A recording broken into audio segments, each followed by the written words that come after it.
Did you know that the whole family, not just children, can benefit by drinking water that contains fluoride? It's a fact that in addition to brushing and flossing, the best way to keep your teeth is to drink fluoridated water.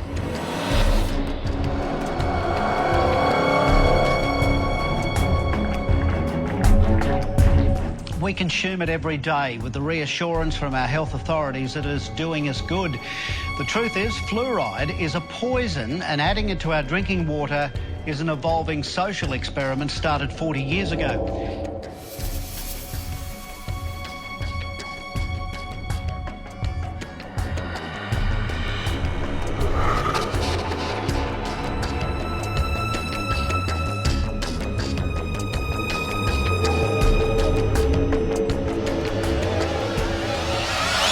In the small county of Elbit, Georgia, on one of the highest hilltops, stands a massive granite structure known as the Georgia Guidestones. Perfectly aligned with celestial bodies, this American Stonehenge was erected sometime in the late 70s. The enormous structure stands almost 20 feet high, is made of 6 granite slabs weighing in at almost 250,000 pounds. The most astonishing detail of the monument is not its size, but the messages that are carved into it. Engraved in 8 modern and 4 ancient languages are 10 commandments for a new age of reason. The first directive is the most sinister and alarming to us all. Maintain humanity under 500 million in perpetual balance with nature. I have a question for you. How do you suppose they plan on eliminating over 90% of the population?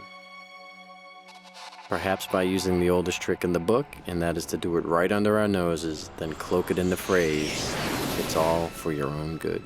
This series of films takes a closer look at the current pandemic of neurological disorders we are witnessing today, and more importantly, the relationship that heavy metal toxicity plays in the overall equation. Our food, our air, and our water are all under attack, and the most disturbing part is that it's by design. This first of 3 films investigates our water by focusing on fluoride. My name is Chris Maple, and this is our story. So we got our friends at the Fluoride Action Network. We actually went to their website and printed off a top 10 facts about fluoride. Hopefully we can educate a few people on what's going on with the drinking water. Do you drink tap water? Yes, I do. Yes. Yes, I do. Yes. Yes. I do drink tap water, but I usually put it through a filter system. Filtered. Filtered tap water, yeah. Yeah, one of those like little jugs with the carbon filter that comes in there. If it's an emergency situation, I need to, swallow a pill or something. Yeah, but No, I don't drink it. You don't drink the tap water? I don't drink it for recreation when I get thirsty. I boil my water, I wait for it to cool, I store it in jars. Yeah, don't want to take any risks. Let me ask you, what made you go and buy that filter? Because LA water tastes like crap. Well, I know what's in it. It's pretty nasty. Have you heard of the fluoride controversy that's going on? No. No, never. Actually, This is the first time? it's a surprise for me. Have you heard of fluoride? Yes. What do you know about it? It's something that's added to water. Mhm. I don't know like the scientific exact definition. Apparently fluoride ions help out with keeping your teeth strong and everything else like that. I always thought it was kind of like a medicine because it helps your teeth be stronger and all that fun stuff. I know that it's one of the questions that our dentist asks us about if we have fluoride in our toothpaste, but that's about all I really know. I don't know if it's a positive thing or not. So why is it added to the water? What do you think? To you know what, I'm not sure. Well, my dad was a dentist. Okay. So I know fluoride, as far as dental health, is necessary. Okay. Particularly for kids that don't learn how to brush their teeth. Their parents may or may not be aware of what sugar can do to their teeth. So, in my opinion, fluoride's a good thing. Fluoride is safe and effective, and it's one of the most inexpensive ways to really cut down on dental decay. Anything we can do to help prevent cavities on children, I think, is very important. Absolutely, fluoride is safe. It's effective. Fluoridation of community water is extremely safe and extremely effective in preventing tooth decay. Science is on the side of fluoride being safe and effective. There is no controversy about this in the scientific community. If it's such a simple issue, how is it that it's still going on after half a century. I remember it being debated Yeah, when we I was 30 a child. years ago. And it's continuously debated. But just because we've been doing something 50 years doesn't necessarily mean that it's right. Public health officials knew then what they know now. Would we have fluoride? Would it be added to our drinking water? Well, today a coalition of scientists, dentists, and doctors are taking action to stop fluoridation until it is proven safe.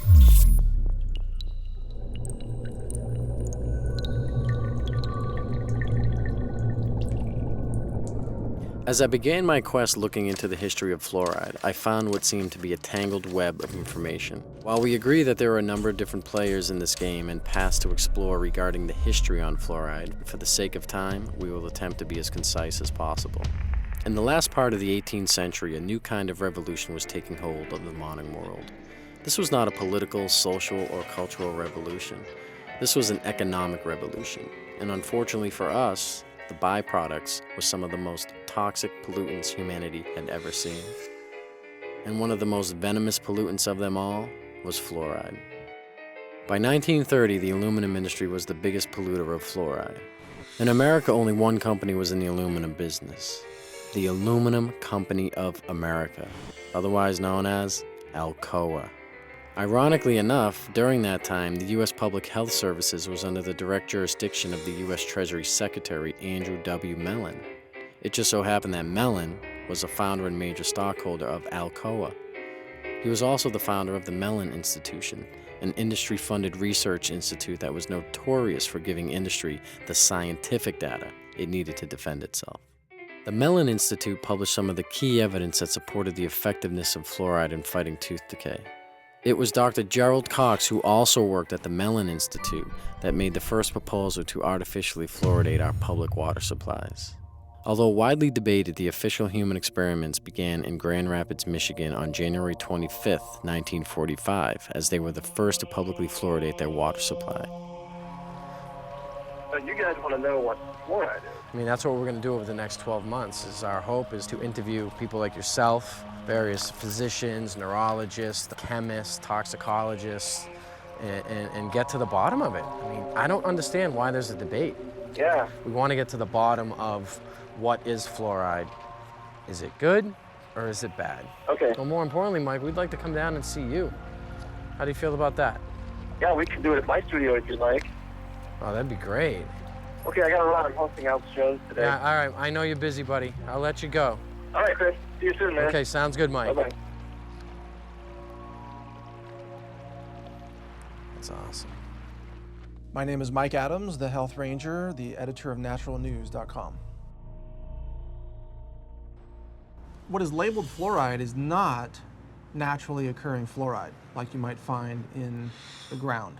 It's actually a collection. It can be over 100 different chemicals, including some radioactive chemicals, including many cancer-causing chemicals, including heavy metals, neurologically damaging elements that are called fluoride. And then this is dumped into the water supply, and the cities have the doctors and dentists convinced that this is somehow good for your teeth. So this topic, this fluoride topic has been going on, discrepancy, There for 60 years now. must be an organization that is trying to push fluoride. Otherwise, it wouldn't be going into communities the way it is. So I think there's an organized group that are trying to influence cities and convince them. 2/3 of the water districts in this country fluoridate, but not San Diego. 80% of our 50 largest cities fluoridate, but not San Diego. Now that the water district is introducing fluoride, we have a unique opportunity to really make sure that this incredibly cost-effective public health advance gets to everyone in the city of San Diego, and I urge you to consider that. Since Grand Rapids began fluoridating in 1945, cities all over America have been slowly following suit. According to the CDC in 2010, over 73% of the public's water supplies are fluoridated. Presently, San Diego now finds itself in over a half-century-long fight to keep fluoride out of its water supply. That brings us to this man who has been on the front lines of this fluoride battle since the beginning. Well, my name is David Kennedy, DDS, because I'm a dentist. Graduated in 1971 from the University of Missouri at Kansas City. I have a degree in biochemistry and physiology from the University of Kansas and graduated from there in 1967. Dr. Kennedy, thanks so much for spending some time with us today and agreeing to meet with us at your house. You have a beautiful place here in sunny San Diego. Twice, San Diego voters have rejected it, 1954 and 1968. Now we're trying to put fluoride back into our water, and we're dead set against it. After years of debate, this water will have fluoride. San Diego has a long history of fighting fluoridation. It's the largest city in the country not to put the material in the water. There are people who think it's absolutely fantastic that we're doing this. Arian Collins is the city's water department spokesman. He says the city's desire to put fluoride in the water has nothing to do with improving dental health. It has to do with potential fines from the state. The city really doesn't take sides on the health issue itself. I mean, the city really has to abide by the state law. I mean, there's no question about it. If we would receive major fines from the state if we did not comply. Now, there's no turning back. There's no flavor or odor taste at all to the water that'll make any difference. It'll taste and smell just like the same as it does now. Odor's not Jeff Green's problem. It's not just the fluoride itself. He's already sued the city once over the issue. It's the fact that when you add something to the water to treat humans, unfortunately what they've done is they've skipped all the other processes they would usually look at when you're going to put something in the water. Green says fluoride puts more arsenic, lead, and other metals in the system. And he says it'll all end up in court again. So you're talking legal action, presumably? I'm certain that it'll probably have to be legal action. Fluoride will be in the entire water supply by the end of the month. John Langler, Fox 5 News. 50 plus years now, San Diego's been fighting this battle successfully. What just happened? The story, if you go back to the history in California for fluoridation, more than 110 times cities had rejected fluoridation in California. The City Council voted in 1952 to put hydrofluorosilicic acid in our water supply. The citizens walked around and they said, we don't think that's a good idea, and we passed a law that says no fluoride or fluorine-containing substance or hydrofluorosilicic acid can be added to the public water supply. There can be no gift of funds, no tax, and no water bill levied for that purpose. Even as far back as 1952, they were actually able to name the product that was going to end up being put in the water that we now have to spend all of our time on. And it's ordinance number 67 in the San Diego Municipal Code. It still stands? It still stands today, and what we have is a bunch of crooks and thieves in downtown City Hall, and they decided, well, you know, that's such an old law. Mayor Golddigger actually said that's such an old law. Well, let's see, the Constitution is 200 years old. Shall we throw that out too, Mayor? San Diego is not being forced to fluoridate. They're doing voluntarily against the law that we have in our community. So what do you do about that? The only thing I know to do about that is exactly what all the people in Libya and Egypt and the Middle East did, is that when you get sick and tired of the totalitarian approach to government, where they says, you will drink it, you're going to like it, we decided you need to have hazardous waste in your water supply, and you got to stand up and say, you know what? You drink it, because I don't want it. This is a sad day where the citizens of San Diego lost again. We held them off for 60 years, and here they are, buying Chinese hazardous waste, put it in the water supplies of San Diego, directly against our wishes. If you catch the citizens asleep, you can take their rights away, and that's what they did. That's what it was. People just, are not savvy enough to be able to figure out that the hazardous waste from China is not what's going to prevent tooth decay. Eating right and taking care of your teeth is what prevents tooth decay. This is about your rights. This is a civil right. Are we going to put stuff in the water that harms children? We shouldn't. Well, we did. Well, hello there. Hey, Chris, how you doing? How are you? Good to see you. Good seeing you too. Nice to meet you. Thanks for inviting us out here in such a short notice. Oh, you bet. You bet. And I'm glad the weather showed up nicely. So you ready to talk about some fluoride or what? You bet I'm ready. As we know, it's a pretty important topic.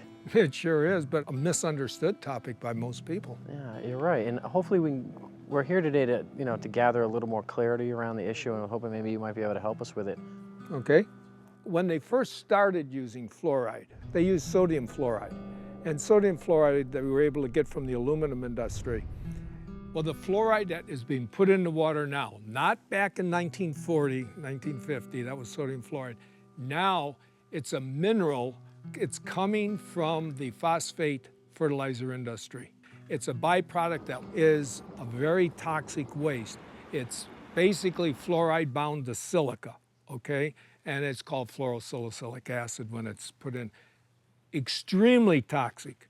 Fluoride is really a clever way for industry, the mining industry, chemical processing industries, aluminum smelting and processing industries, to eliminate their toxic industrial waste without having to pay for it to be handled as industrial waste. They just slap a new label on it, fluoride. They sell it to cities, and the cities dump it into the water supply.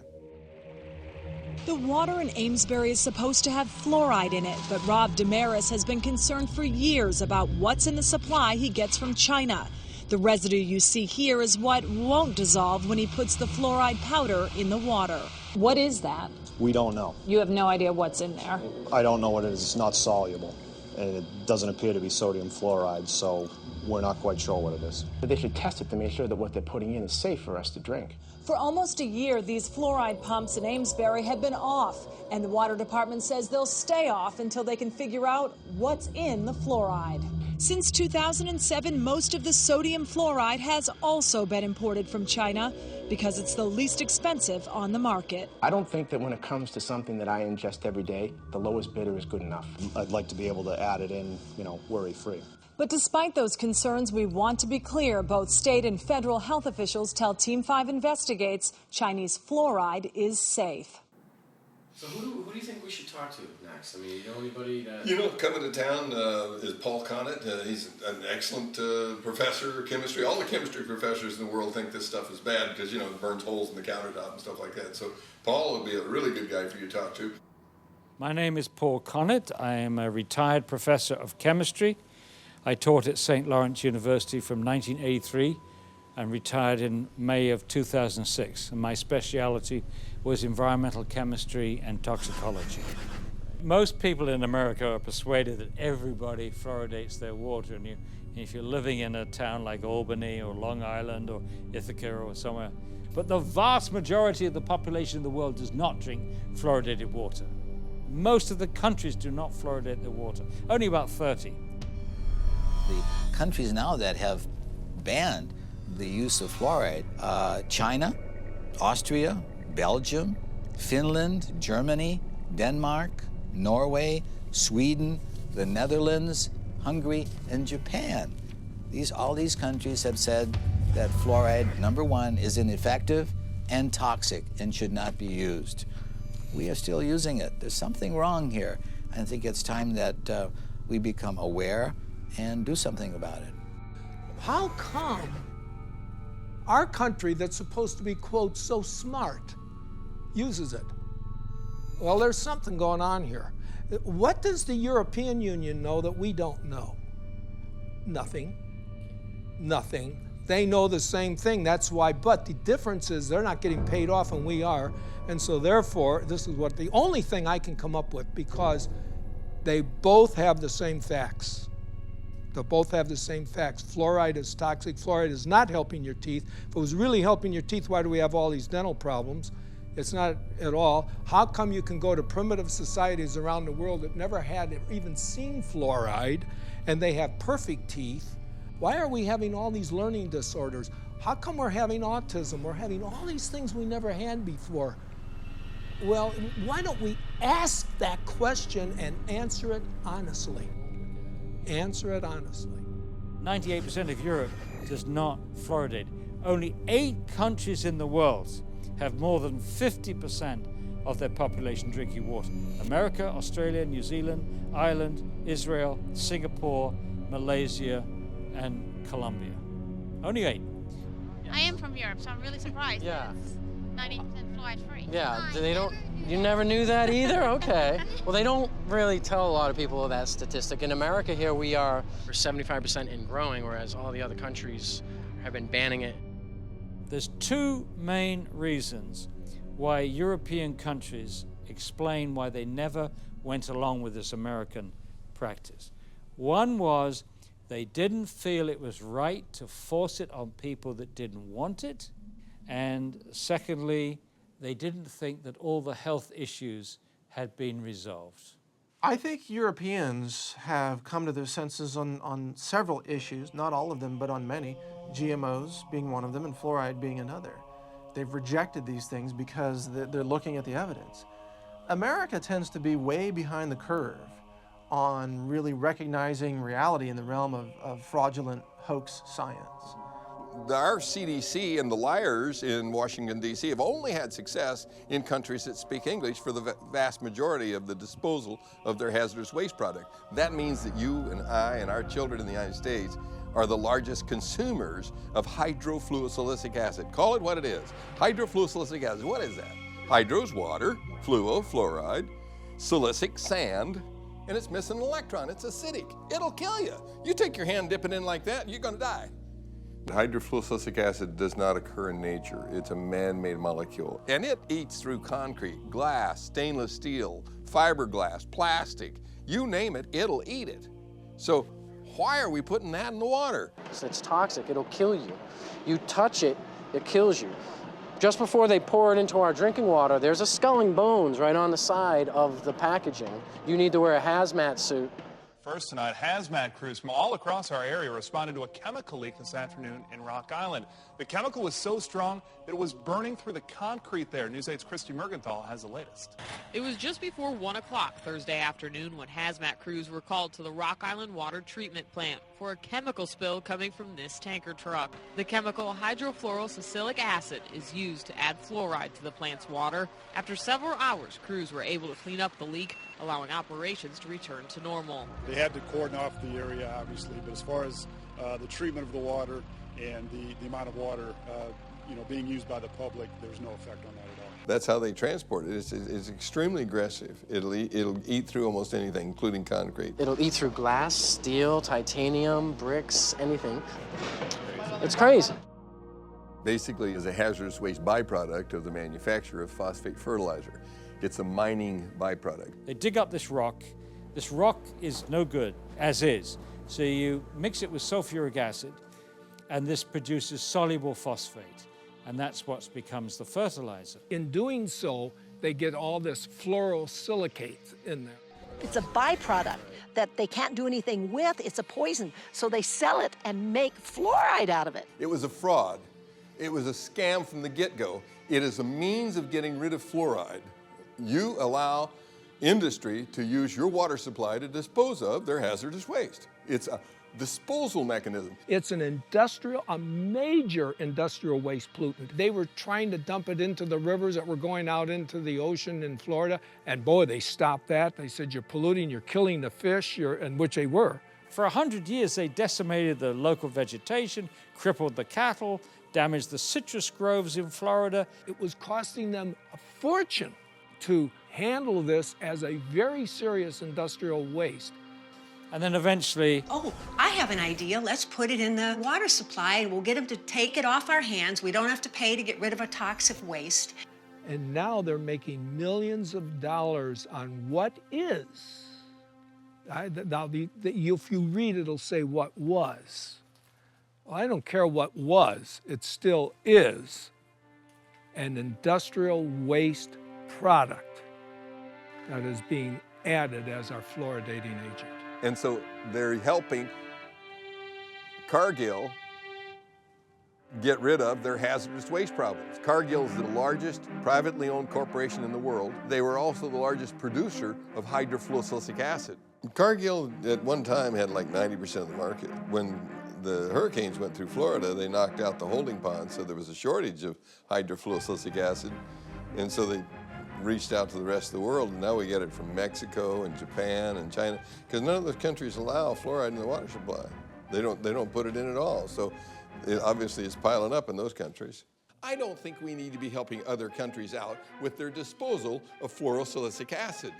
Fluoridation is the worst recycling practice in the world. So I support recycling.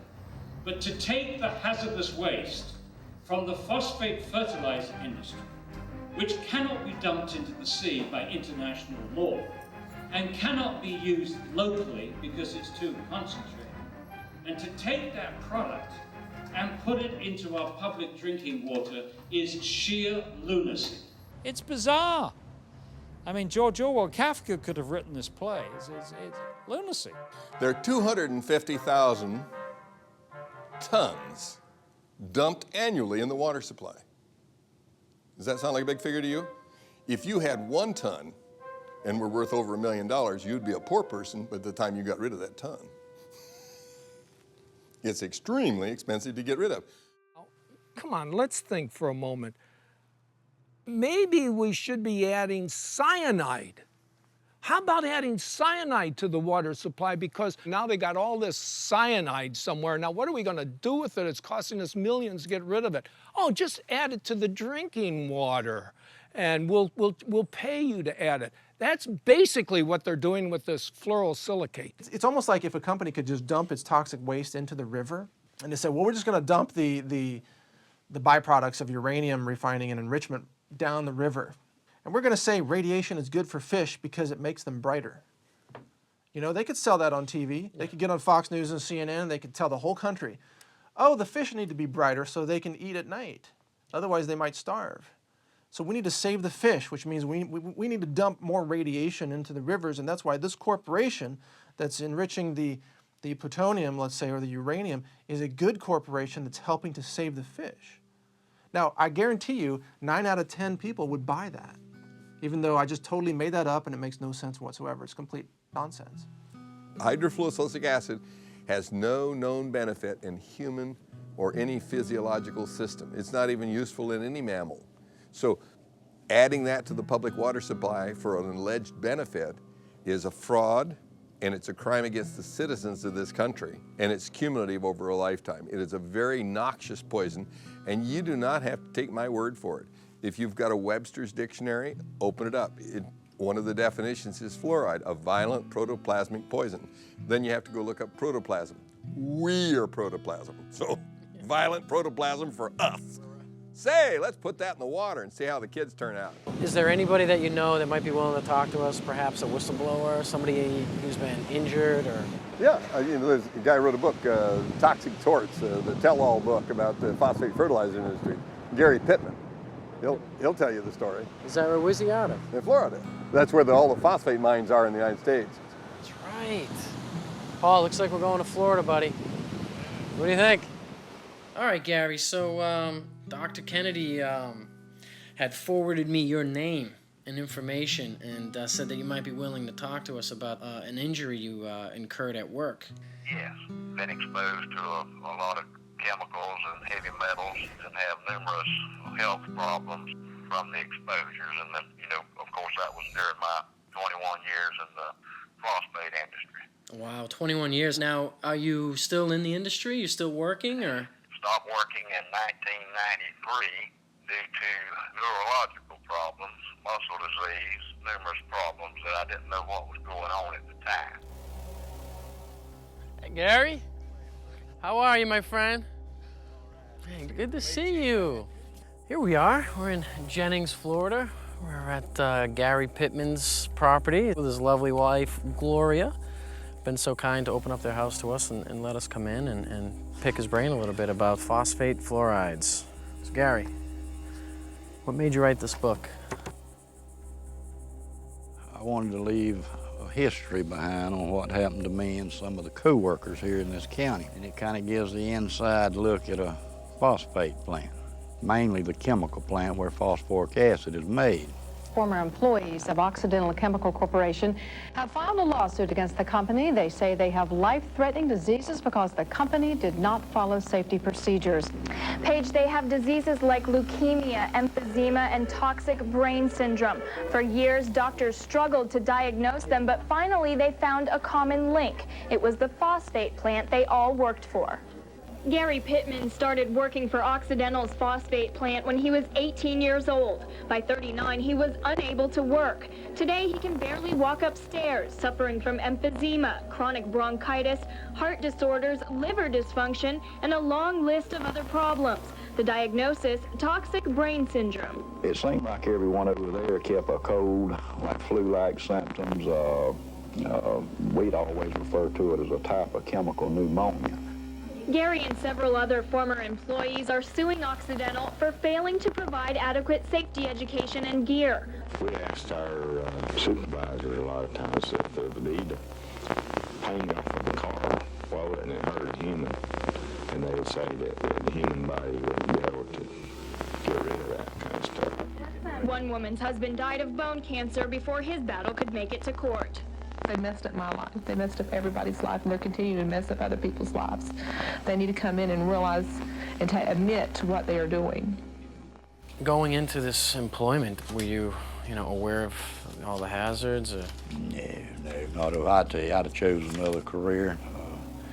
I was a pretty smart boy at the time, and I wasn't smart enough, I don't reckon. But see, back in those days, there were no computers. Right.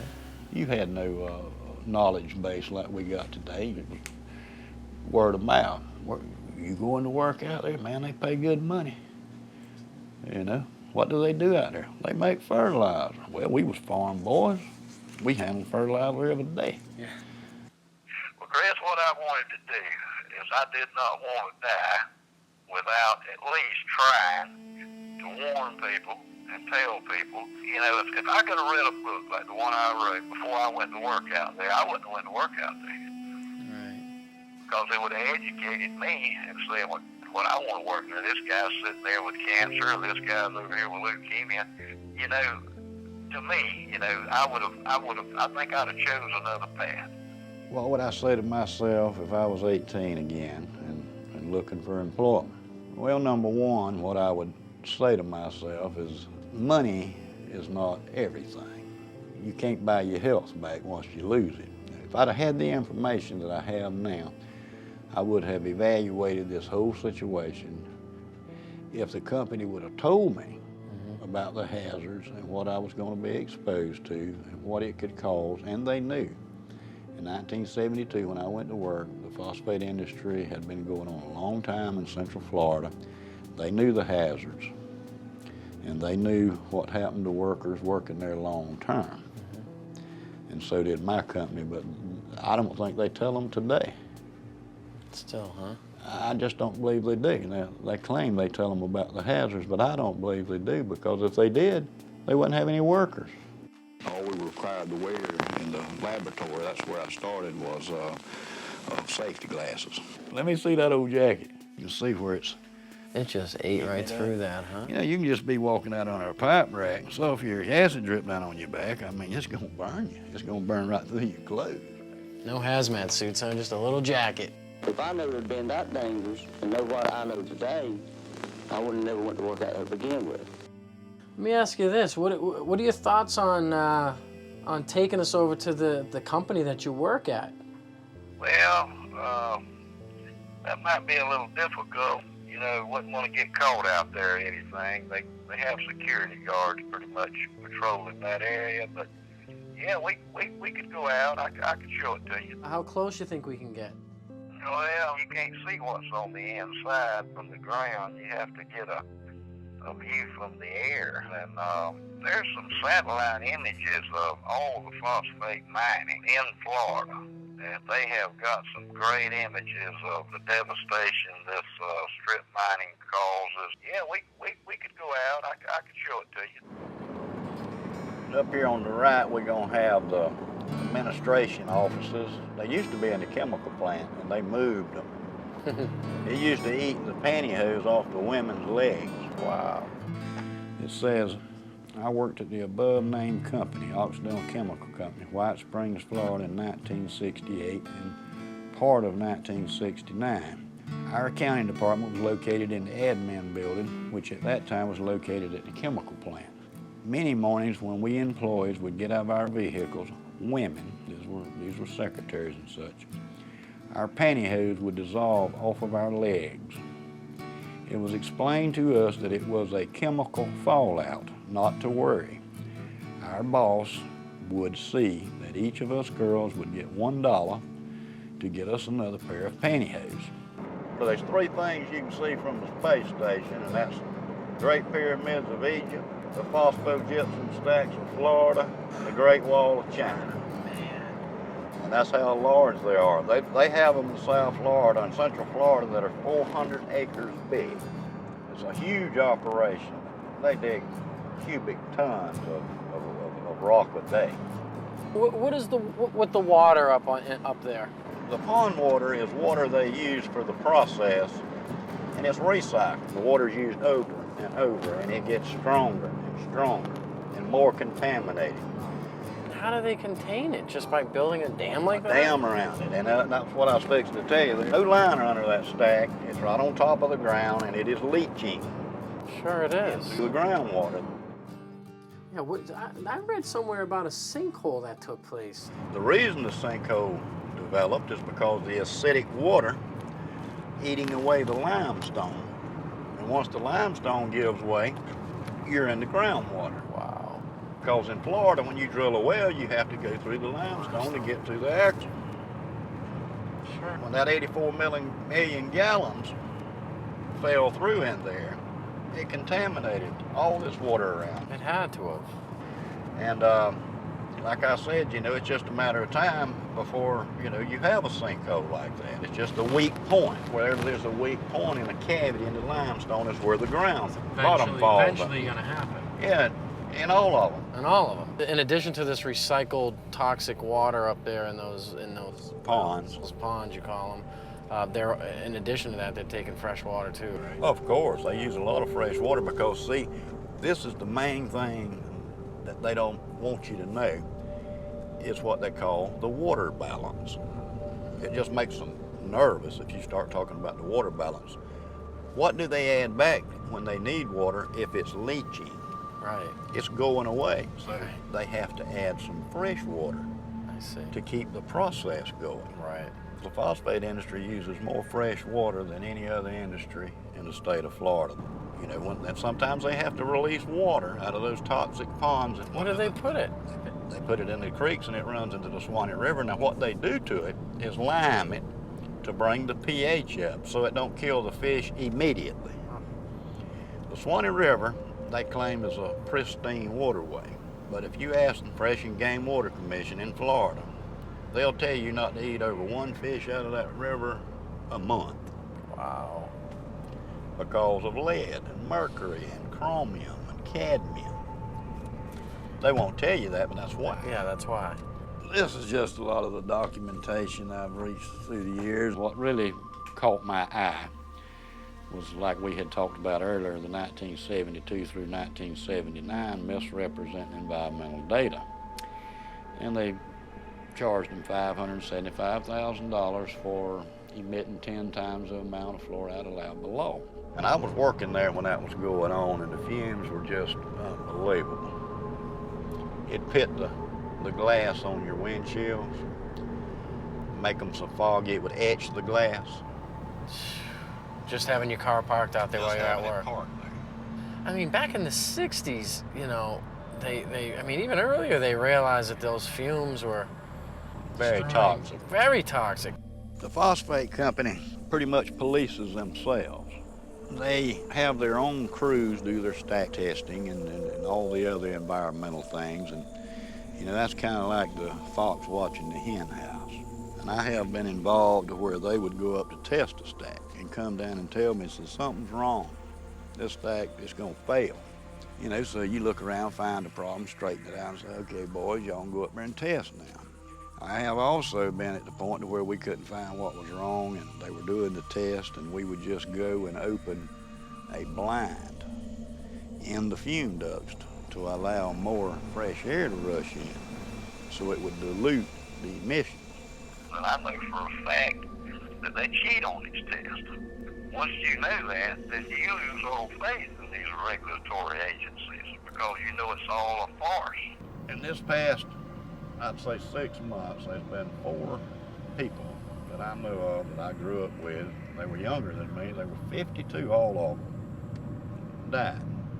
I do honestly believe it has something to do with the phosphate chemical plants out there. I would imagine you've seen some injured employees. I've seen people burned. I've seen people blown up. I saw a man killed, and he was going to weld on a rotary drum filter, and somebody had washed it with a solution of sulfuric acid and pond water. Found out later that the guy had struck an arc to weld on that thing, and it exploded. And it killed him, messed up his friend, too, that was helping. Yeah, it's a very hazardous work environment.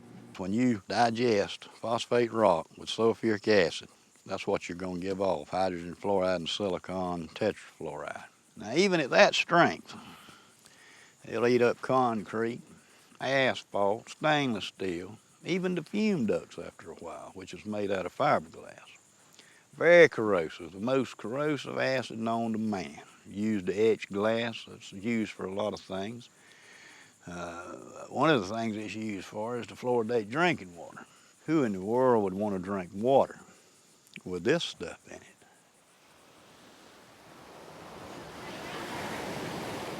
Well, you know, as we're learning, it seems like there are no rewards to this. It just seems it's just all risks. It's all risk. It's a big lie. There's no benefit whatsoever. It's all risk. Let's get to the science. That's what I say. Instead of covering it up, let's look at the science. What do these fluoride chemicals actually do to human beings? There's all kinds of research out there showing it really disturbs the functioning of the body in a number of ways. Inactivates 62 enzymes, increases the aging process, increases the incidence of cancers and tumors up to 17%, disrupts the immune system, causes genetic damage, interrupts RNA and DNA, repair enzymes activity, increases arthritis, and is a system poison. These are all validated by scientific data. We have in America today all of the symptoms of hypothyroidism, obesity, heart disease, neurological impairment.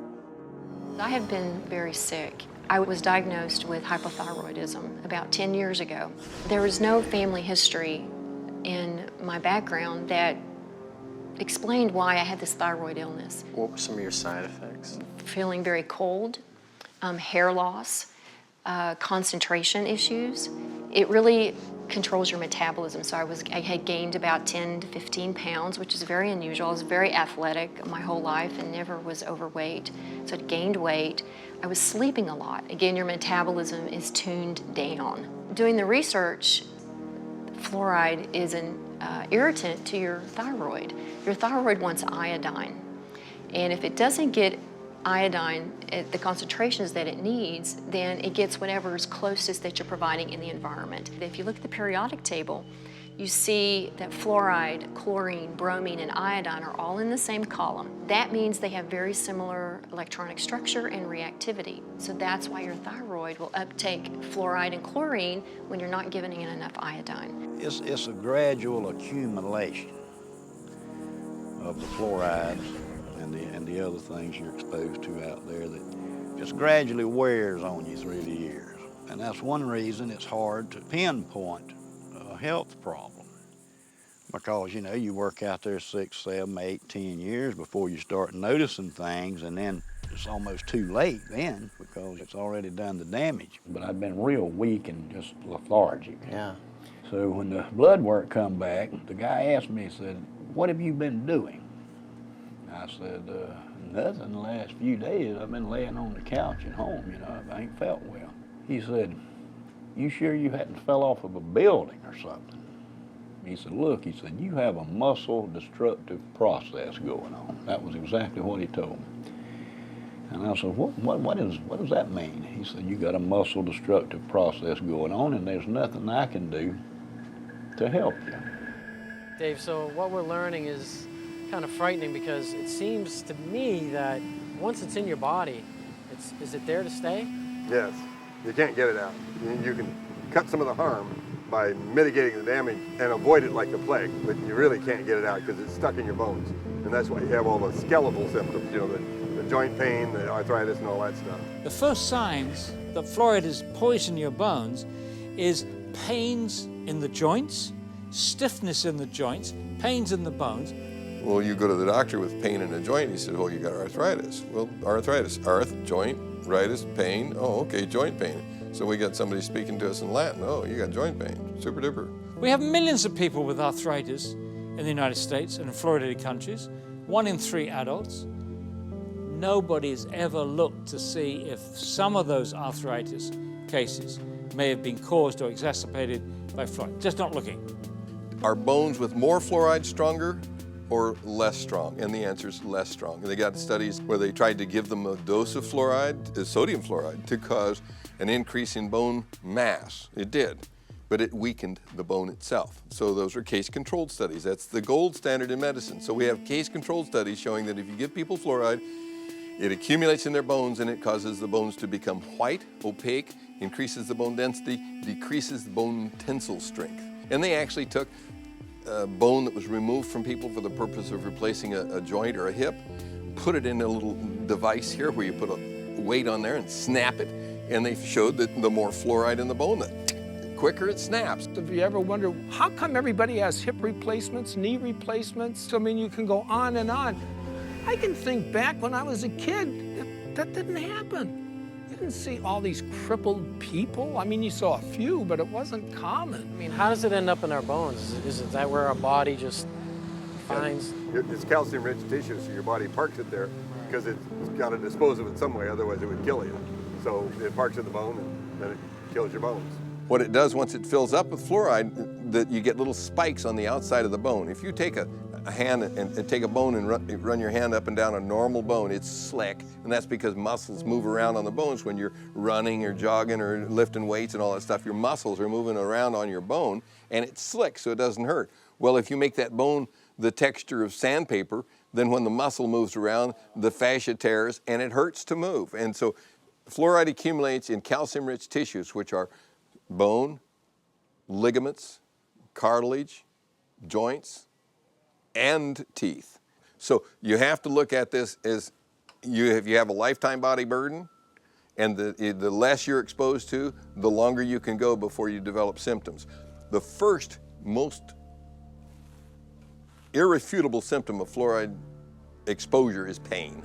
And that's what we saw. My wife and I filmed a documentary in China. And pain was the hugely significant symptom that they all had. They couldn't even work. And you know, in China, if you don't work, you starve to death. Have you ever heard of dental fluorosis? No. No. It comes when somebody's overexposed to fluoride. It's awesome. That's a picture of very mild dental fluorosis. And so is that. You know, that young girl came to see me to get that fixed because she doesn't think that's beautiful. She thinks that looks bad when she smiles. And I think everybody else agrees with her. They say 41% of American teenagers have this condition. So this is a white spot, so it's been there. It's a little scary, you know, knowing that many people, we don't even know, what's in our water. Fluorosis can become more severe than a simple white spot. In severe cases, it can deform a patient's teeth. When you see spots on the teeth like this, that means you gave the child enough of a poison that the cells that were making that organ didn't make it right. They made it wrong. When I was a child, I was overexposed to fluoride. There are streaks of that in my teeth. So you learned that early on then? I knew, yes, those teeth are very brittle, so I have cavities more frequently in those teeth than other ones that don't have the evidence of the fluorosis. Maybe you've seen it. It's white, chalky spots on your teeth. And I was told that those are calcium buildups. From the fluoride. Okay. I don't think I had really, really strong teeth to start with, but I did have some teeth that they just broke. The last time this happened, I was eating a baked potato, and it broke two out. Baked potato? A baked potato, and it broke two out. Did you notice anybody else in the plant losing teeth? Yeah. We talk about it a lot at the plant. So the ADA, the people in office, the people who are in these regulatory agencies, they're aware of overexposure to fluoride causes dental fluorosis, correct? Yeah. They know of that, right? And they know that dental fluorosis, the teeth become weakened, they chip, they fall out. Brown, spotted, ugly, wear away real fast. Yes, they know all of that. We took California, we took the whole state. There's no difference in dental care costs for welfare from one end of the state to the other, regardless of the amount of fluoride in the water, whether it's 0.1, 0.2, 0.3, no difference. So if there was a tremendous benefit, you ought to be able to see that, and it doesn't show up at all in the computer data. So that's why they won't debate you. And although fluoride can help with your teeth, if either chemical is consumed in high amounts over a lifetime, it can lead to cancer, skin conditions, bone disease, and other health issues. I was very angry because nobody had told me about the effects of fluoride.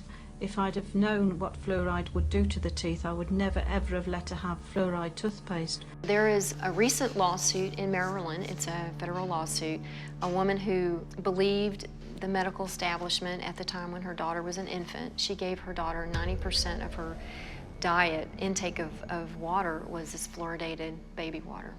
And so the daughter grew up with severe fluorosis, and to get that corrected, dental restoration is about $100,000, and they can't bear that burden. So they are suing Nestle and Gerber. So putting it in a baby bottle when the child doesn't have any visible teeth, there's no way on God's green earth that can have anything except a negative impact on that child. But they sell it in the grocery store as baby's first water. I've seen that for years. How do we educate women to not buy this for their babies? And this is why we wanted the warning for infants, because they're the most at risk. They drink their weight in water within 2 or 3 days. If you and I did that, we'd be drinking 22 liters a day. I mean, it just goes back to the whole, these regulatory agencies that are supposed to, be kind of looking out for our best interests, and as you know, they're not. I say they have a duty to warn. They have a duty to warn you. Not one manufacturer of formula says, by the way, don't use the tap water. Women, Infant, and Children, WIC program. We contacted them. They refused to tell mothers not to use the tap water. And you know what she said? It would damage the fluoridation program. Fluoride is safe and effective, and it's one of the most inexpensive ways to really cut down on dental decay. Fluoride is safe and effective. Fluoride is safe. Fluoride is safe and effective. Well, there's a study from 20 years ago showing infant mortality was higher in fluoridated communities. Is that why? I don't know. Why didn't they do a follow-up study? I think that would be interesting to know. Children have died, you know. There's been a case of a child who swallowed this. The dentist left the room. The parents didn't know. The kid swallowed it, had to be rushed to hospital. They couldn't save him. He died. So yeah, it's very toxic substance. There's no question about that. Is that the kind of stuff that a responsible parent would be putting in their child's hand? FDA in 1997 required manufacturers of toothpaste to put this warning label on it. It's the same as you'd have on a loaded .38 caliber pistol. Keep out of reach of children. And only use a little pea-sized amount, which is about the same amount that would be in a bottle of water. And if that amount is swallowed, call the Poison Control Center or seek professional help immediately.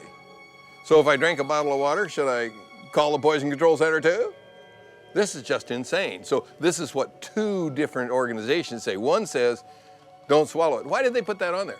They put that on there because there were 10,000 calls a year to the Poison Control Centers from children made ill by swallowed toothpaste. 10,000 calls, and you know for every call there's 5 that didn't call. And there are only Poison Control Centers in half the states. So that means 100,000 children are made ill by swallowed toothpaste. It's insane to put a deadly poison in a child's hand and say, go brush and be sure and spit out, Johnny. Fluoride has been a slow process of introduction into the dental profession, where it's commonplace for us to consider fluoride as the thing to do to help decay. But we now know, statistics have shown us, that fluoride is not working. It's very toxic to you and can cause everything from cancer to depression. So, yeah, it's a serious issue. Fluoride is obviously not for everyone. We've now found out that fluoride can harm babies. And we also know that it's been admitted that there are other groups that can be harmed by fluoride. The Center of Disease Control in the 2005 report indicates that Black Americans and Mexican Americans had a higher rate of dental fluorosis than white children. There is a gene that African Americans have too. And so their intestine is grabbing the lead with both hands, and then the Hispanic kids just have one, so they're just grabbing the lead with one hand. The Caucasian kids don't have either one. So the lowest level of lead's actually in the Caucasian kids, and then Hispanics up 400%, and the African Americans 600% when you put silicon fluoride in the water, and that's because they have a genetic predisposition. Everybody's dose is different. That's what's critical here. Your dose, my dose, and African Americans' dose, Hispanic, we all have genetic differences. And that process window may be this big, but you know what? They've decided that everybody gets the same, and that's where the problems happen. There's no single dose that is good for everybody. Which makes water fluoridation with hydrofluorosilicic acid a crime against humanity. And it's time for them to stop. What it does, it causes minorities, especially lactose intolerant minorities, to suck up lead like a sponge and end up with learning disorders and be imprisoned for violent crimes. That's Fluoride Gate. So if you want to Google Fluoride Gate, you will come across the black ministers of America decrying the addition of hydrofluorosilicic acid to the public water supplies because it is a racist policy that causes disproportionate harm. It causes disproportionate harm to babies because they're little people and they drink a lot of water. It causes disproportionate harm to people who are dependent upon the water supply and cannot afford to buy bottled water or buy a nice fancy system that actually takes it out.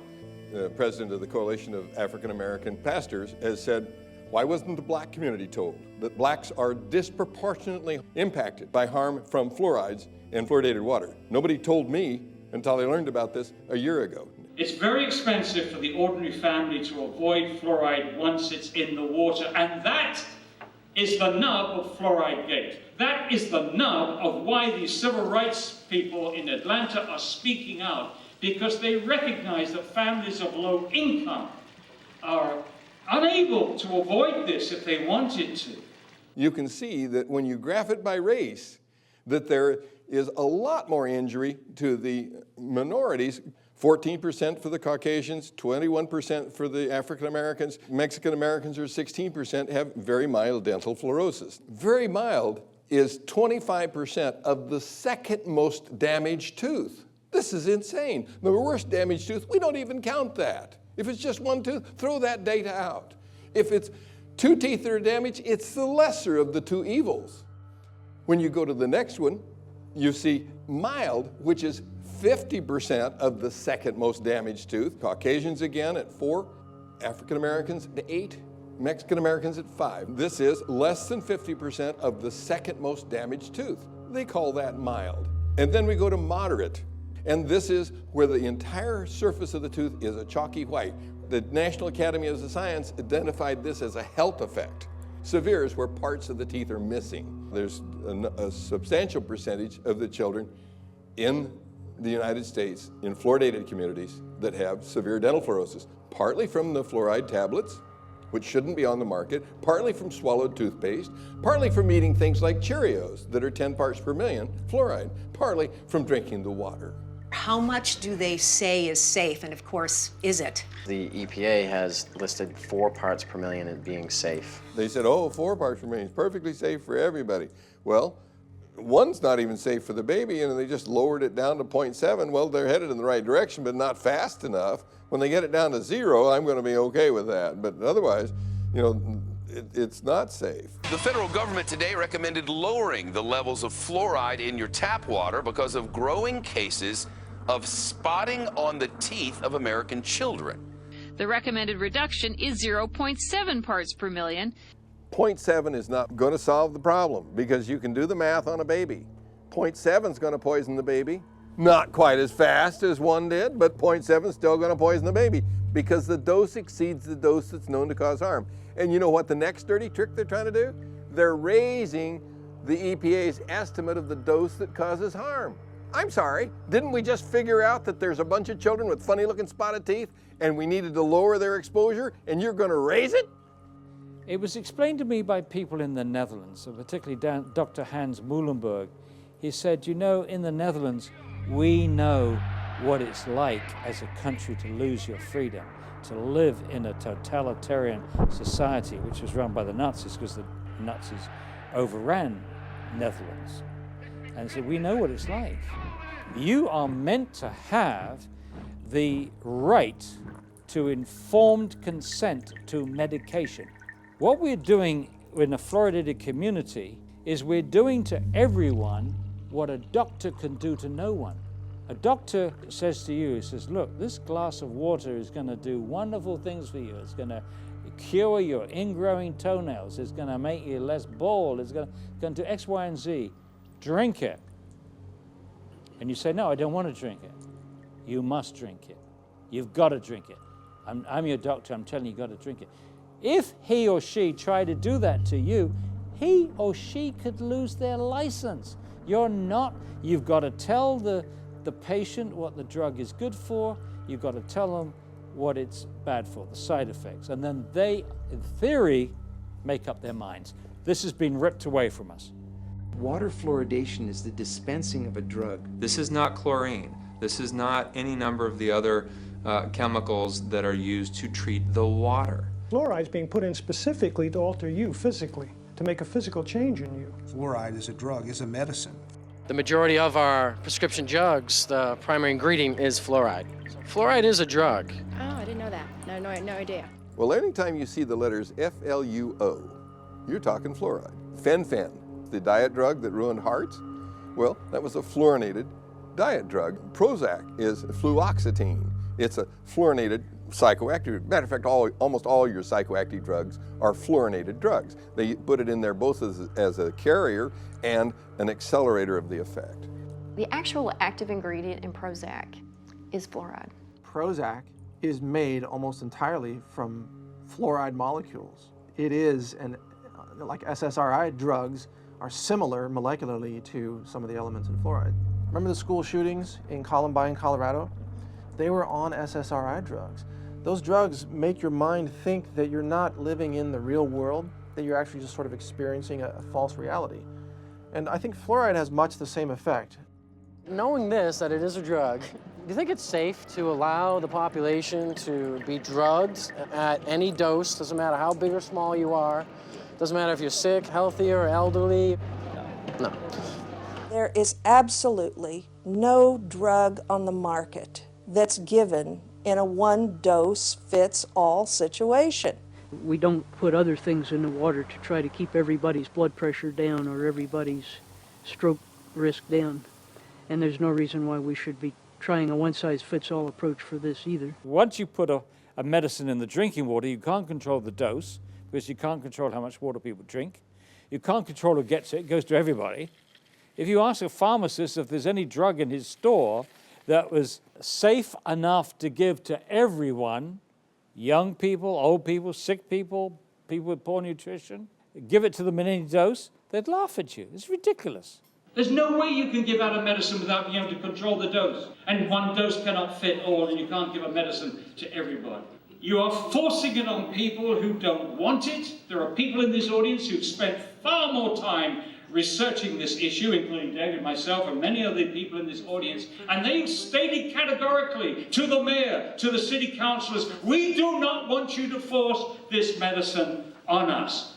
We have the right to informed consent to medication. That's a very important right. This is a violation. It's being violated every day in this country to over 200 million people. There needs to be informed consent. We have that with all other medications. When we go to the doctor, he or she gives us the information of what the side effects are going to be. With fluoride, there is no informed consent. There is no safe dose for this one-size-fits-all medication that they're doing to us. Now, all of those issues are important, but the one that really concerns me is the impact of fluoride on the brain. I'm a photographer from Los Angeles, and I'm here with these cameras today, and because I feel personally driven to do something about this. Once I started looking into it personally and realizing the impact it was having on our children, I decided to do something about it. But my question to you, to the panel, is if the EPA, from what we understand, has found evidence, and they've stated this, that fluoride is a neurotoxin, neurologically, what really is it doing to us? Could you enlighten us on that a little bit? A study panel for the EPA, you're absolutely right, listed fluoride as amongst 109 chemicals for which there was significant evidence of neurological effects. It has definite impact on the neurons, which is the nerve parts of the brain. You don't just grow those back. It's not like, well, I cut myself, so now I'm renewing my cell. It doesn't happen to the neurons. There are so many ways that fluoride could be damaging the brain. We know this from animal studies. Dr. Phyllis Moulinex exposed rats to fluoride to work out its effects on the human brain and the central nervous system.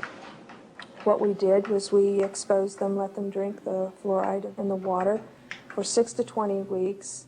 The pattern that we saw, it typically is what we see with other neurotoxic agents that are well known to cause a hypoactivity or a memory problem or an IQ problem. When I first presented the results of these studies, one of the individuals sitting and listening to the results, he says, do you have any idea what you're saying? And he says, you're telling us that we're reducing the IQ of children. Look, the first opponents of fluoridation in this country in the 1950s were biochemists. These biochemists had used fluoride in their experiments to poison enzymes. And they, including Dr. James Sumner, who won the Nobel Prize for enzyme chemistry at Cornell, and he said, fluoride poisons enzymes. You don't want to put this substance into the body.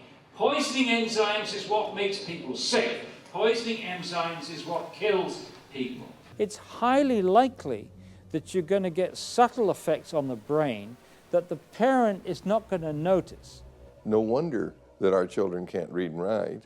It's no wonder because we're damaging their brains with a stupid preventive dentistry program that doesn't even work.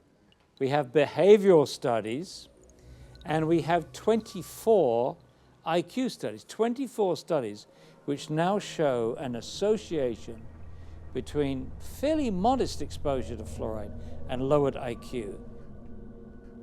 They've actually got it down to a 1 milligram dose of fluoride causes a 0.59 loss in IQ points. The average IQ is 100. So if you're 95, you're in the back of the class napping because you can't understand what the person in the front is saying. And you're going to get a nice job pushing the broom around. So what if you got twice that dose? Okay, you're down to 90. So what they showed in studies in other countries is that you lose all your genius out of your society. You've damaged the intellect. But new research from China supports Dr. Muhlenex's conclusion that fluoride affects mental development and IQ levels. I've heard a great deal about a chemical that can be used on the teeth to help prevent decay. Is that a good thing to use? It certainly is. We use a fluoride solution, and we have evidence that for some people... 50 years ago, American government scientists had clinical evidence that fluoride affected the central nervous system. But all this was kept secret. Chemical? You're going to put some chemical in my mouth? All mention of the effects of fluoride on the central nervous system was stopped. In my view, fluoride is where lead was in the early 70s. That argument lasted about 10 years, and it was finally proven that, yes, low levels of lead, lower than caused visible symptoms, was in fact damaging a child's mental development. I think the same thing we're going to find with fluoride. As someone who has gotten off of fluoride, I can tell that my thought processes and my concentration is higher. And so when you damage the IQ of the children, you lose your place in the country as a leader, and we have. And that's because of the damage that our government has allowed to happen to the intelligence of our children. If there wasn't research out there that's shown conclusively that it affects the brain and the neurons, that it affects the immune system, that it affects the bones, and it is incorporated into your body, fluoride bonding is strong.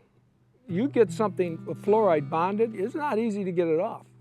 Well, what's going on? Fluoride is now in thousands, and I really mean thousands of products where it has worked its way in, and I don't understand why. I had a good friend of mine come up to me one day when I still lived in the valley. He says, Karen, he says, look, there's fluoride in Cocoa Pops, and there's fluoride in Fruit Loops, and there's, I'm going, what? What the heck is it doing in that stuff? Pesticides operate in a lot of cases because they have fluoridated compounds. Sadly, the dentists have begun to add fluoride to their filling materials, their cements, they even put a varnish on children's teeth. I don't believe these have been legitimately FDA approved. I've checked on them. There's no new drug applications on file for fluoride to be ingested, and none have been submitted. So if you're going to give a child a dose of fluoride, show me the FDA approval where that's beneficial and even safe. It doesn't exist. I've been collecting water labels from my travels. There's baby water, which is a crime. You can go to a CVS pharmacy right now and you can find a gallon jug of water. It's called nursery water. And it says formulated with extra fluoride for growing babies or something like that. It should have a skull and crossbones on it. It should be like, if you want to kill your baby, feed them this. It's that bad. There's a lady that was crippled by drinking Lipton iced tea. It took almost 10 years for the doctor to figure out what her problem was. She was bent over like this and had terrible back pain and kept going back to the doctor saying, you know, my lower back hurts. They identified the fact that she had skeletal fluorosis, and it came from instant Lipton iced tea. And you tested all these waters? All of them. So. And all of them contain fluoride? All of them. All of them. It's in so many things that you just don't realize. So one thing that we're learning is that fluoride is virtually in everything. That's why it's so imperative to get it removed from our community, because it's not just our tap water that's contaminated, but the majority of these products contain fluoride.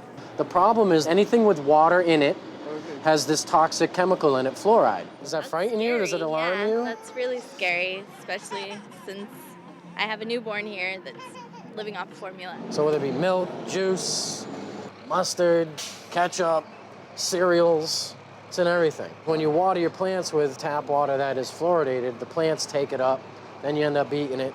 You can't boil it out. Distilled water has fluoride in it as well. You can't evaporate it out. The only way to get it out is to have it turned off. We took with us in our documentary in China a little fluoride tester from the Lamotte, L-A-M-O-T-T-E, Lamotte company. It's called an ion-specific electrode. One thing we should do, Paul, is maybe go see Dave Kennedy and get that fluoride tester. Good idea, then we can test all the products. Let's test all the products. So basically what we have is a means of testing everything under the sun for fluoride, including water, and you can test anything you want to. So what you do is you start off with your standard beneficial dose of fluoride, 1 part per million. Like all you do is you start out here and you standardize it, and when it comes to 1, you stop it. Gotcha. And you're all set. We know it's calibrated because this is 1 part per million. Exactly. Every restaurant I go into says, oh, we have a filter. And so I always invite them, well, give me a sample and I'll test it for you. And so here's the Adams Avenue Grill. When you test it, you come up with the same as the tap water. Once you get fluoride in, it's hard to get it out. Is it all right if we use this thing or what? Sure, take it with you. So today is our big test day. Paul and I have gone out and we bought the majority of bottled water brands that we could find in my local supermarket. We're gonna test it. We wanna find out what exactly is in it as far as the fluoride and what levels. We're also gonna be looking at tap water today too. And we're doing this with our Tracer Fluoride Pocket Tester. This puppy right here is going to allow us to measure the parts per million of fluoride in pretty much any liquid substance we can get our hands on. So get ready, it should be interesting. We'll start with my tap water. These tablets assist the electrode and the tester to pick up the fluoride traces. All right.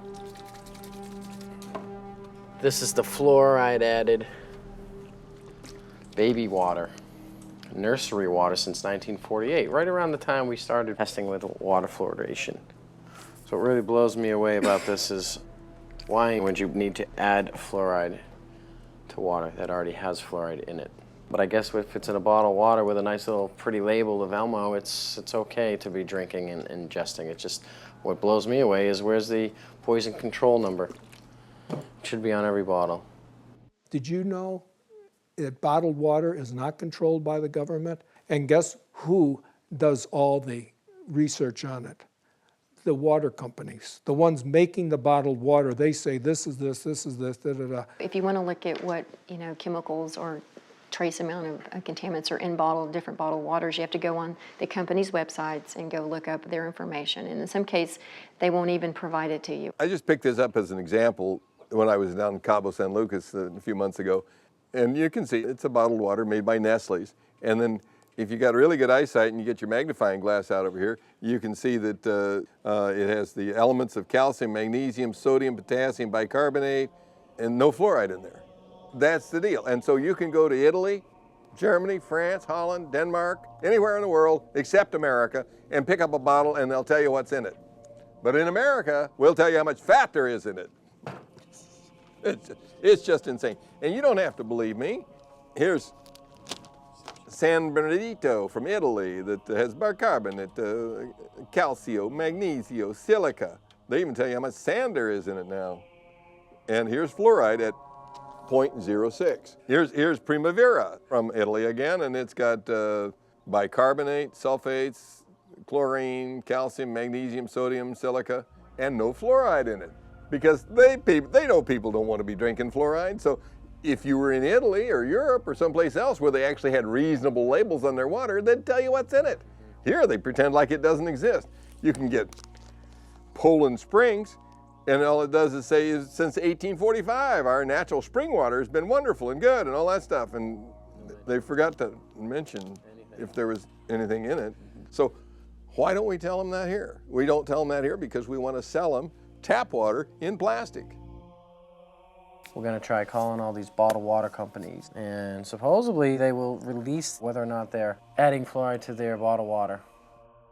Fiji Water Consumer Affairs. Hi, I'm just trying to figure out what levels of fluoride are present in Fiji's water. Okay, we do have some naturally occurring fluoride. It's about 0.26 milligrams per liter.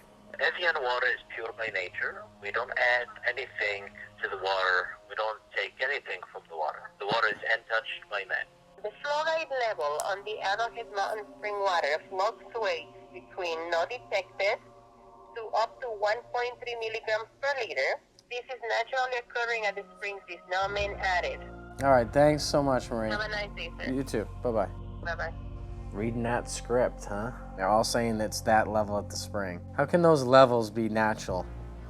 One thing that people really don't understand is, their argument might be, well, I don't drink tap water, or I don't drink any of these brands, or I only drink distilled water. Well, do you cook with it? Because if you're cooking with tap, it's getting right into your food. Do you drink orange juice? Or milk? Or Gatorade? How about Coca-Cola? Anything. You gotta realize the water in all these products is just as contaminated. So you can't get away from it. Even if it's organic orange juice, the water is treated with fluoride, and there are gonna be trace levels present. So there is no getting away from it. And the only way of getting away is to have it removed. It's toxic on all levels, regardless of the amounts. It's just not supposed to be there. We get enough fluoride from our dental products, whether it's brushing our teeth with fluoridated toothpaste or using a mouth rinse with fluoride. The amount that we're swallowing when we rinse our teeth or brush our teeth is enough, more than enough. And when you find out all the facts and the evidence that fluoride it is not good for you, you must find a way to follow through with your lifestyle. And I say to everybody watching this DVD and this documentary, the water is a right of every human being, and no government has the right to tell us what should we drink and when and how. Really, it comes down to this? Yeah, the government's paying 35 dentists at the Center for Disease Control to go out and promote the addition of silicon fluoride to the public drinking water. So it's making a lot of people who can't do dentistry money. Where money and power are is a magnet to criminals. And so Washington, D.C. becomes a vortex of evil. And I'll tell you, when you're controlled by a few people, which is the government, who controls the government? Money. Big money. And if they're about money, then we have a conflict of interest. We want our children to grow up healthy and strong, and they want to make profits. There are solutions out there. There are answers to this. There's a ways to get around and possibly clean up your system. What can we do? There are some simple things that individuals can do. You can buy a household RO filter, reverse osmosis, that removes most fluoride but not all. You can use countertop filters and sink filters.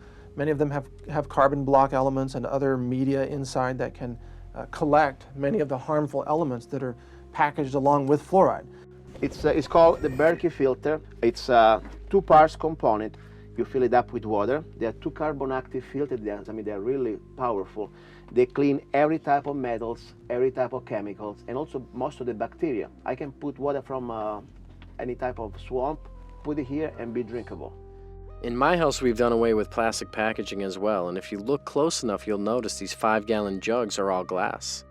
These water vendors are virtually everywhere, and the best part about this option is that I can get 25 gallons of the cleanest water I can find for $5. And for those of us that can't afford a reverse osmosis system for our house, it's a good start. Remember, it's all about limiting your exposure. But the big problem is You can get the best water in the world to drink and cook with, but what are you going to do about your shower? In fact, I would even say don't shower in tap water. That's so toxic that, look, where I live now, I'm drinking and showering in either rainwater or well water. If we have the ability financially to purchase these filters and these purification systems, it is the most important investment you could make for your family. You really need to invest in yourself, in your food, in what you're drinking, and more than you are your clothes or your electronics or your car. It is the priority. When you accumulate all these chemicals in your body, you have to do something to get rid of it. The antidote to fluoride poisoning is calcium, magnesium, vitamin C, selenium, and iodine. And you can get rid of it with perspiration, which is saunas. You can get rid of it by drinking more water and having it go out in your urine. The right diet can bind to those elements and help clear them out.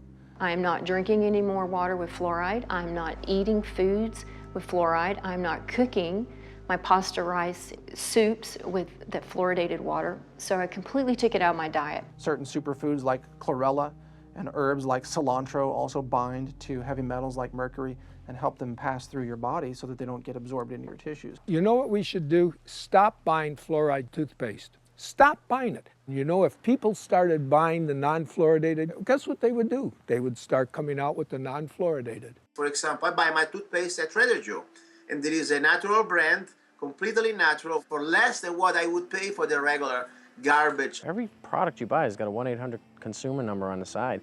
Flip it over, call them, tell them, I won't buy this unless you sell something that doesn't have fluoride. I'm not buying your product anymore. Or, I mean, for anything. Where do we start? Politically, physically?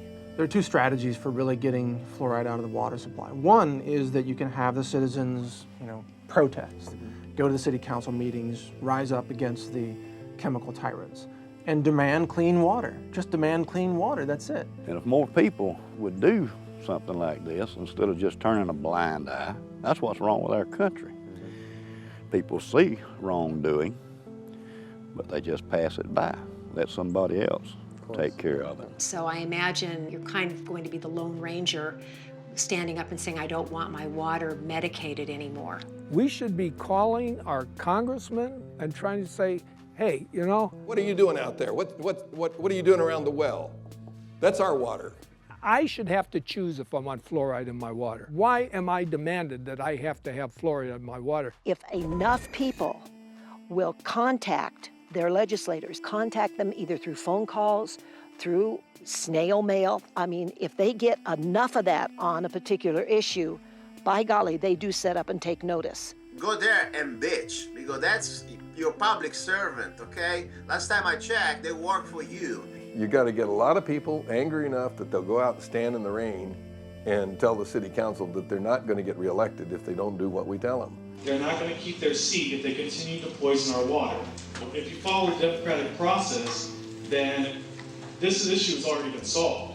Unite and let's make it happen, because I was thinking about it today, and I'll just wrap with this, but I was thinking about it today because I knew you were coming over, and I just sat there and I literally just prayed to God. I said, God, I don't know there's got to be a way. Open up a way that we can help this nation and the world get its health back, and let health be the #1 priority, and profits this next, not profits over health. And let's let people get the truth. This is all about us taking our world back. It's the time to scream louder, to be bolder, and to show them that we cannot be afraid. It's time that the people stand up, the silent majority, for their health. Get it out of your community, and then you can drink the water at home, you can drink the water in your office, you can drink the water in the restaurants and in friends' houses, and so you don't have to worry anymore. All right, folks, so here we are. We're right back where we started in San Diego, right in front of City Hall. Let's recap the whole fluoride thing, shall we? Fluoride is not regulated by the FDA, the CDC, or the EPA. All these regulatory agencies seem to have washed their hands of it. China, Japan, Czech Republic, India, Israel. I mean, the list goes on and on and on. Apparently here in the US, There seems to be no debate whatsoever. And according to the ADA, science is on the side of fluoride. Not only are the politicians crooked, but apparently the scientific community is for sale too. Is there any truth? How frightening is that?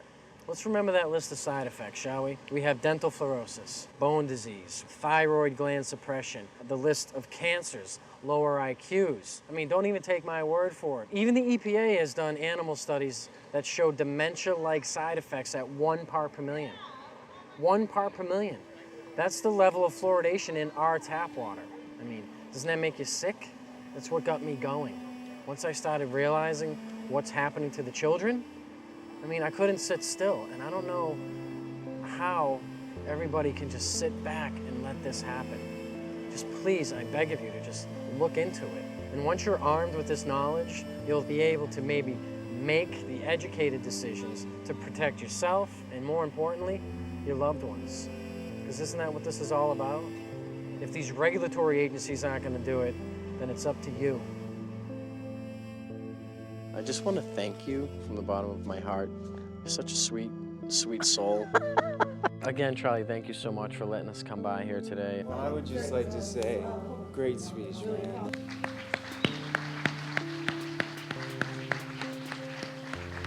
Thank you for all your work you've done over the years and your discoveries and your journey and your just everything. Thank you so much. Appreciate it. Thank you. Thank you, Paul. Nice meeting you man. too. You're the man. Okay, Thanks so much. Thank you. Appreciate it. Thank you.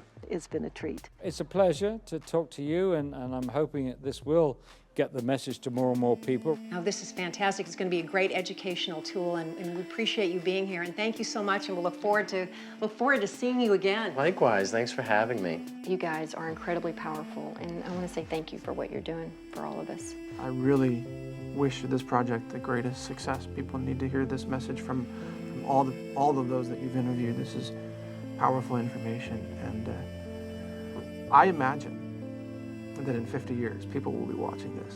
You know, some DVDs will survive. Yeah. Yeah. I just got the chills. And they'll be watching this, and they'll look back and say, there were some filmmakers who did know what they were covering, who weren't willing to just sell out and do some explosions and on-screen sex and this and that. They actually had a message for humanity. That's what you guys are doing. So with that being said, that concludes our water. Part 1 of a 3-part series, The Great Culling. We still need to tackle our food and our air because they're just as contaminated as the water we drink. Thanks again, and God bless.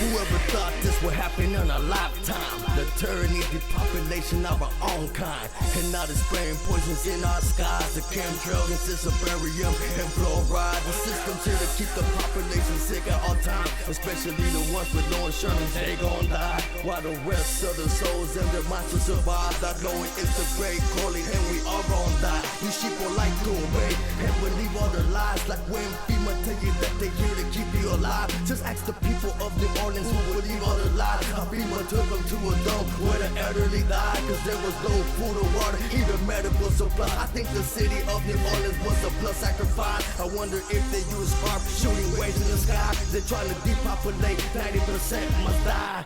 It's the great call, it's the great call. Shooting, it's the great call, it's the great call. Fight or die, it's the great call, it's the great call. Shooting, it's the great call, it's the great call. Yeah. Fight or die. It's not just physical, it's spiritual, illumination. Illuminati want your mind and soul. Conspiracy? No, not me. Research yourself and you'll see. Think hard, they pulled the card, got your uncle stuck on crack. Oh, big rims on cheap cars, got you thinking that you ballin', dog. Couple babies for the type Marisol. Planned Parenthood trying to cut your balls. McDonald's on the maybe getting cancer, dog. But I bet you didn't know that at all. Fake alien attack will start it all. To put that mark on all of y'all. Like in the Holocaust, go murder y'all. So what you choose, fight or fall. It's the great call. It's the great call. Shit. It's the great call. It's the great call. Fight or die. It's the great call.